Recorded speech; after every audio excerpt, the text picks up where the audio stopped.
सांगलीत छत्रपती संभाजी महाराज यांच्या बलिदानानिमित्त श्री शिवप्रतिष्ठानने काढली मूकपदयात्रा। छत्रपती श्री संभाजी महाराजांच्या बलिदान दिनानिमित्त सांगली श्री शिवप्रतिष्ठान हिंदुस्थानकडून मूकपदयात्रा काढण्यात आली।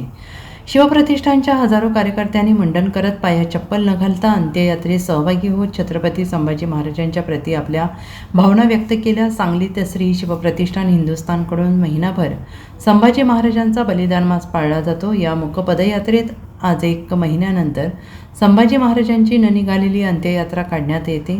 संभाजी महाराजांना 1 महिना अत्यंत हालहाल करून मारण्यात आले, त्यामुळे हा 1 महिना शिवप्रतिष्ठानकडून बलिदान मास म्हणून पाळला जातो। 1 महिना हा बलिदान मास पाळल्यानंतर संभाजी महाराजांची न निघालेली अंत्ययात्रा काढली जाते।